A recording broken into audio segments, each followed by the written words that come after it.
Player भी रखे होते तो भी शायद एशिया कप जीत जाता। लेकिन बड़ा सवाल यह है कि वर्ल्ड कप जो इंडिया में होना है नेक्स्ट ईयर और इंडिया ने डिफेंड करना है, उसमें क्या ये प्लेयर्स इंडिया को वर्ल्ड कप जिता सकते हैं?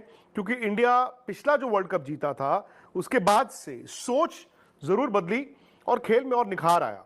एक मॉडर्न डे T20 की तरह भारत खेलता रहा है और इस टीम में भी अगर आप देखें ऑलराउंडर्स पर ज्यादा स्ट्रेस है, उन प्लेयरों पे ज्यादा स्ट्रेस है जो इंपैक्ट प्लेयर्स हों।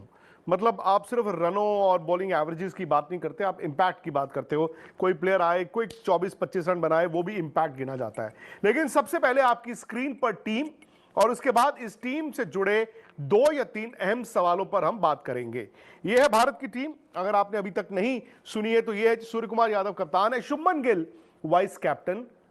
हालांकि एक डिबेट था, पिछले 10-12 दिन से डिबेट चल रहा था, कुछ ने कहा वो टीम में होंगे, फिर कुछ ने कहा नहीं होंगे, लेकिन कश्मकश थी। और 4 इसमें इंपॉर्टेंट लोग थे, एक कप्तान, एक कोच, एक चीफ सेलेक्टर और कहीं ना कहीं बीसीसीआई भी।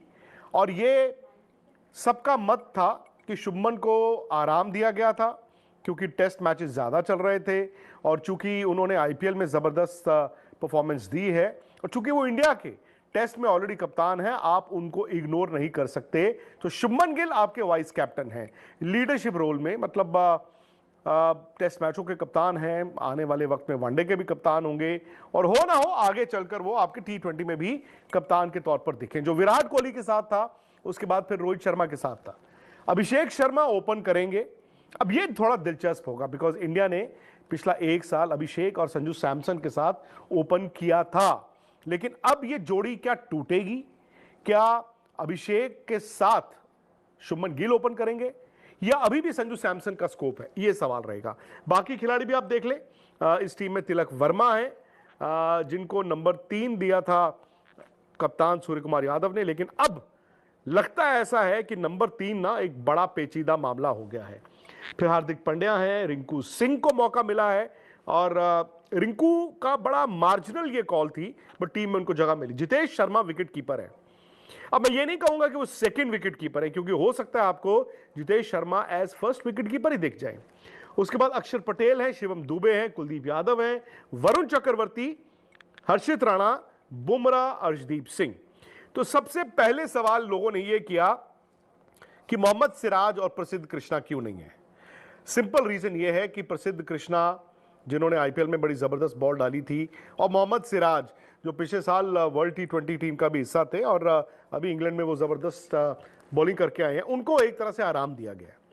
भाई आपने सिराज से वहां पे तकरीबन 185-88 ओवर डलवा लिए, अब आपको आराम है क्योंकि एशिया कप अगर इंडिया फाइनल तक जाता है ना, उसके 4 दिन बाद टेस्ट मैच है अगेंस्ट वेस्ट इंडीज और आप मोहम्मद सिराज के साथ जाओगे। प्रसिद्ध कृष्णा भी उस टीम में होंगे क्योंकि बुमराह इस एशिया कप की टीम में है, तो साफ तौर पर वो टेस्ट मैचेस जो वेस्ट इंडीज वाले हैं उसमें कम से कम पहले टेस्ट मैच में तो आपको नहीं दिखेंगे। तो इसीलिए सिराज और प्रसिद्ध कृष्णा को कंसिडर नहीं किया गया। अब इस टीम का मेकअप क्या है? इस टीम में 3 स्पिनर्स हैं। मेरा ये मानना कि वॉशिंगटन सुंदर अनलकी रहे, वो चौथे स्पिनर ऑलराउंडर के तौर पर हो सकते थे। आपने वरुण चक्रवर्ती को रखा है, आपने कुलदीप यादव को रखा है और दोनों जो है वो रिस्क स्पिनर्स हैं और दोनों अपने आप में मैच विनर्स हैं। अब इसी शो में बात करेंगे कि क्या ये दोनों 11 में खेल सकते हैं या नहीं खेल सकते। फिर अक्षर पटेल है जो कि ऑलराउंडर है। पिछले साल जब इंडिया वर्ल्ड कप जीता था फाइनल में, इनकी वो नॉक थी जिसने विराट के साथ पार्टनरशिप में भारत को वहां पहुंचाया जहां पे इंडिया चैंपियन बना। तो अक्षर पटेल है। अब 3 फास्ट बॉलर है। अर्शदीप है। इंडिया वर्सेस इंग्लैंड की सीरीज़ ख़त्म होने के बाद अब सब एशिया कप का ही इंतज़ार कर रहे हैं क्योंकि इंडिया और पाकिस्तान की जंग होने के बाद हम ये मान चुके थे कि आज के बाद इंडिया या फिर पाकिस्तान कोई भी मैच खेलेंगे क्योंकि बीसीसीआई ने ऑफिशियली अनाउंस कर दिया था कि आज के बाद ना तो हम पॉलिटिकली कोई पाकिस्तान से रिलेशनशिप रखना चाहते हैं और ना ही स्पोर्ट्स के लिए। और इसी गुस्से में आकर उन्होंने शुएब अख्तर या फिर पाकिस्तान के जितने भी बड़े बड़े स्पोर्ट्स चैनल हैं या स्पोर्ट्स जर्नलिस्ट हैं उन्हें इंडिया में बैन कर दिया गया था और इंस्टाग्राम और ट्विटर पर भी काफ़ी ज़्यादा अकाउंट्स बैन कर दिए गए थे, जिसके बाद एशिया कप में इंडिया और पाकिस्तान का आमने सामने होना लगभग इम्पॉसिबल सी बात थी, लेकिन आईसीसी के प्रेशर के बाद अब एशिया कप में इंडिया और पाकिस्तान खेलेंगे, क्योंकि दुनिया भर में सबसे ज़्यादा देखे जाने वाला मैच वही है जिसमें इंडिया और पाकिस्तान आमने सामने हों। भले ही कोई भी टीम जीते, लेकिन वर्ल्ड वाइड सबसे ज़्यादा व्यूवरशिप रखने वाला मैच यही है, और ऑब्वियस सी बात है जिसमें सबसे ज़्यादा व्यूवरशिप होगी उसी में सबसे ज़्यादा पैसा होगा, और आईसीसी का उसी में फ़ायदा है, क्योंकि उन्होंने जो बड़ी बड़ी कंपनीज़ को मीडिया राइट्स दिए हुए हैं वो तो लॉस में जाएंगे, और ऐसा वो कभी भी नहीं होने देंगे। भले ही आईसीसी के चेयरमैन इंडिया से हैं जय शाह, लेकिन फिर भी है तो वो ब्रिटिश की ही कंपनी।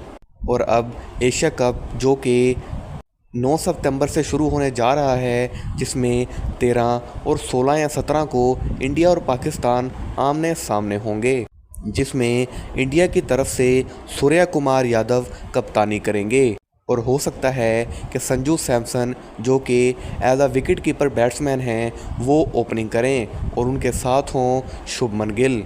लेकिन देखना ये है कि आखिर होता क्या है। और दूसरी तरफ अगर हम बात करें ओडीआई की, तो इंडिया और ऑस्ट्रेलिया के दरमियान होने वाली सीरीज़ में रोहित शर्मा और विराट कोहली दोनों ही टेस्ट के बाद अब ओडीआई में भी रिटायरमेंट का ऐलान करने वाले हैं। रोहित शर्मा का तो समझ में आता है कि वो फिट नहीं हैं और उनकी परफॉर्मेंस भी कोई इतनी ख़ास नहीं है, लेकिन विराट कोहली हर लिहाज से परफेक्ट हैं, लेकिन फिर भी टेस्ट के बाद अब वो ओडीआई में भी रिटायरमेंट का ऐलान करने वाले हैं, और ओडीआई का न्यू कैप्टन शुभमन गिल होंगे। लेकिन विक्रांत गुप्ता इस पर गुस्से में हैं कि शुभमन गिल को अचानक से इतनी ज़्यादा जिम्मेदारियां नहीं देनी चाहिए हैं, और जब क्रिकेट के दो लेजेंड्स अचानक से रिटायरमेंट का ऐलान करेंगे तो इंडियन क्रिकेट में वबाल बर्पा हो जाएगा।